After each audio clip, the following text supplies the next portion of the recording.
Third synthesis है हमारे furan का सिंथेसिस फ्रॉम म्यूकिक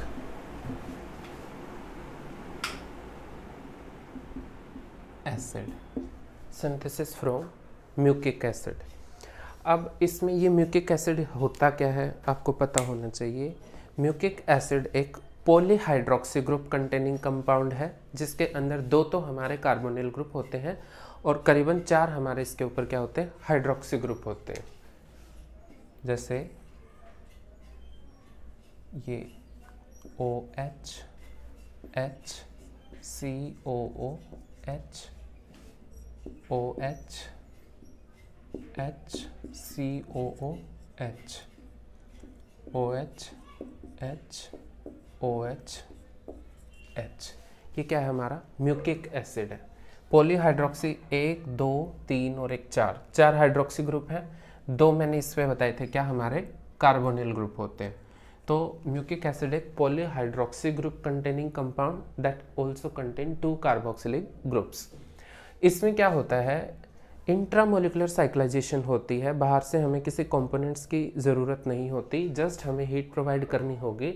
इसके अंदर, इस रिएक्शन के अंदर हमारी डीकार्बोक्सिलेशन एंड कंडेंसेशन रिएक्शन होगी, जिससे हमें क्या मिलेगा, प्योर फ्यूरेन मिलेगा म्यूकिक एसिड से। तो ये क्या है आपका म्यूकिक एसिड। म्यूकिक एसिड के जस्ट हीट कराना है, हीट कराते ही डीकार्बोक्सिलेशन होगा और साथ में कंडेंसेशन होगा और आपको क्या मिलेगा, फ्यूरेन। ऐसा नहीं कि स्टार्टिंग में ही आपको फ्यूरेन मिल जाएगा, पहले आपको मिलेगा फ्यूरोइक एसिड। क्या है ये, फ्यूरोइक एसिड है। इसका अगेन आपको क्या कराना पड़ता है, डीकार्बोक्सिलेशन कराना पड़ेगा, तब जाके आपको क्या मिलेगा, इससे फ्यूरेन मिलेगा। ठीक है, with the help of mechanism आपको ये चीज़ समझ आएगी कि कैसे म्यूकिक एसिड फ्यूरेन के अंदर कन्वर्ट होता है। तो स्टेप बाय स्टेप मैं आपको समझाता हूँ। OH, H, OH and H। यहाँ पे COO, H, OH, H। यहाँ पे भी OH, H और COO, H। यहाँ पे क्या है, ये जो हाइड्रोजन है, ये हाइड्रोजन क्या करेगा, एसिडिक बिहेवियर शो करेगा। ये अपने पाई इलेक्ट्रॉन्स को यहाँ पे डोनेट करेगा। डोनेट करते ही इस ऑक्सीजन के पास क्या है, यहाँ पे लोन पेयर ऑफ इलेक्ट्रॉन्स है। ये डोनेट करते ही H+ लेकर के वो भागा आएगा किसके पास, इस OH ग्रुप के पास। और तो जो हमें स्टेप अचीव होगा वो क्या होगा, कार्बन एक बॉन्ड पहले से था, एक H ने अपने इलेक्ट्रॉन डोनेट किए हैं तो आ गए यहाँ पे OH, COOH, एक हाइड्रोजन है, ऑक्सीजन, इसके ऊपर एक हाइड्रोजन पहले से था, एक ही आ गया तो OH। यहाँ पे क्या है, COOH, OH एंड H। इस कार्बन एटम को देखो, यहाँ पे जो है उसके कितने बॉन्ड बन चुके हैं, 5। कार्बन बनाता कितने हैं, 4। एक इलेक्ट्रॉन ज़्यादा है, मतलब बॉन्ड ज़्यादा है। तो वो क्या करेगा, ये इस ऑक्सीजन को देखो, यहाँ पे इस पे है लोन पेयर। इस ऑक्सीजन के ऊपर कैसा चार्ज है, पॉजिटिव, क्योंकि 3 बॉन्ड कैरी करे हुए। ऑक्सीजन 2 ही बॉन्ड बनाती है मैक्सिमम, 3 बनाती नहीं, इस वजह से इसके ऊपर क्या है, पॉजिटिव चार्ज है। इसके ऊपर पॉजिटिव, तो कहीं ना कहीं वो इस कार्बन से अपनी और इलेक्ट्रॉन्स को खींच रही होगी। इस कार्बन के सपोर्ट करने के लिए ये लोन पेयर ऑफ इलेक्ट्रॉन क्या करते हैं, इस कार्बन के ऊपर एज ए न्यूक्लियोफाइल अटैक करेंगे। जैसे ही करेगी, ऑक्सीजन अपने इलेक्ट्रॉन्स को लेके यहाँ से निकल जाएगी और यहाँ से क्या निकल गया, वाटर मॉलिक्यूल बाहर। हमें जो नेक्स्ट स्टेप अचीव हुआ,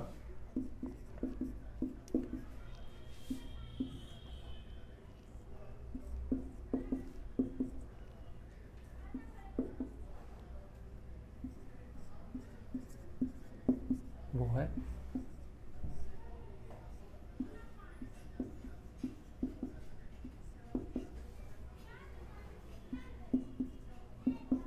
ये। बट एक चीज है अभी, क्या इस कार्बन के बॉन्ड अभी भी 5 हैं, जबकि यहाँ से वाटर बाहर निकल गया। क्यों, अगर यहाँ से ऑक्सीजन ने अपना बॉन्ड तोड़ा है तो इस ऑक्सीजन ने इस कार्बन के साथ बॉन्ड फॉर्म भी तो किया है। इस वजह से इसके पांचों बॉन्ड अभी तक क्या है, कंटिन्यू है। इस ऑक्सीजन को देखो यहाँ पे भी क्या है, 3 बॉन्ड है। 3 बॉन्ड है तो इसके ऊपर क्या है, पॉजिटिव चार्ज है। इस पॉजिटिव चार्ज को कम करने के लिए ये क्या करते हैं, हाइड्रोजन से अपने इलेक्ट्रॉन्स को एब्स्ट्रैक्ट करेगी।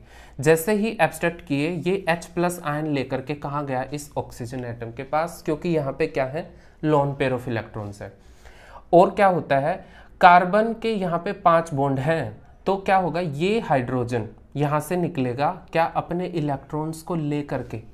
अभी तक हाइड्रोजन इलेक्ट्रॉन्स को डोनेट करके जाता है, लेकिन ये हाइड्रोजन अपने इलेक्ट्रॉन्स को लेके जा रहा है। क्यों, क्योंकि कार्बन के पास ज्यादा इलेक्ट्रॉन्स है।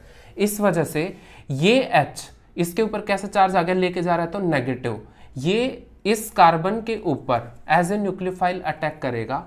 ऐसा क्यों होगा, ऑक्सीजन भले ही इलेक्ट्रोनेगेटिव है, अब यहाँ पे हाइड्रोजन के ऊपर भी नेगेटिव चार्ज है। ये कार्बन ऑक्सीजन के कंपैरिजन में हाइड्रोजन को बहुत अच्छे से हैंडल कर सकता है, तो क्योंकि हाइड्रोजन का एटम का जो साइज होता है वो छोटा है, तो यहाँ पे हाइड्रोजन जैसे इसके ऊपर अटैक करेगा, यहाँ से क्या निकल जाएगा, OH। जो नेक्स्ट स्टेप हमें अचीव होगा वो क्या होगा,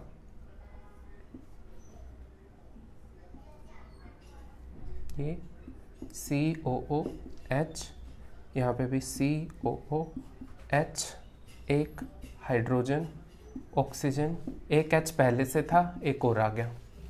ठीक है, अब क्या होगा, यहाँ पे एक H आ गया है, ये H अपने पाई इलेक्ट्रॉन्स को यहाँ पे डोनेट कराएगा और यहाँ से क्या होगा, H2O बाहर।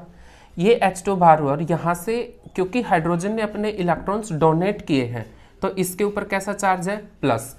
यहाँ से क्या निकला है माइनस में, OH नेगेटिव आयन। ये OH और ये H मिलकर के क्या बना लेंगे, यहाँ पे वाटर मॉलिक्यूल, माइनस में H2O, और एक मॉलिक्यूल ये निकला है, एक वो है, तो कितने निकल गए, 2, तो माइनस में 2H2O हो गया। और हमें क्या मिला, ऑक्सीजन, ये COOH, COOH, 1 2 3 4 5, 2 5 di carboxylic furan, यही मिला। Last step, very simple step, just आपको इस कंपाउंड को हीट करना है। हीट करने से क्या होगा, CO2 गैस यहाँ से निकल जाएगी, माइनस में ट्वाइस ऑफ CO2। मैंने बताया था रिएक्शन के स्टार्टिंग में ही, इसके अंदर डिकार्बोक्सिलेशन प्लस कंडेंसेशन दोनों ही होंगी। आप फर्स्ट स्टेप में यहाँ पे देख रहे हो, यहाँ पे क्या हुआ, कंडेंसेशन, और लास्ट स्टेप में क्या हो रहा है, डिकार्बोक्सिलेशन। तो ये COH गैस, जो COOH ग्रुप है, CO2 गैस बनके, क्योंकि जो कार्बोक्सिल ग्रुप है यहाँ पे इसको according to thermodynamics entropy spot करेगी। एंट्रोपी की वजह से जो कार्बोक्सिल ग्रुप है वो गैसेस फॉर्म में ज़्यादा स्टेबल है। स्टेबल होने की वजह से यहाँ से COH ग्रुप CO2 गैस बन के बाहर निकल जाएगा और हमें क्या मिलेगा, प्योर फ्यूरेन। ठीक है।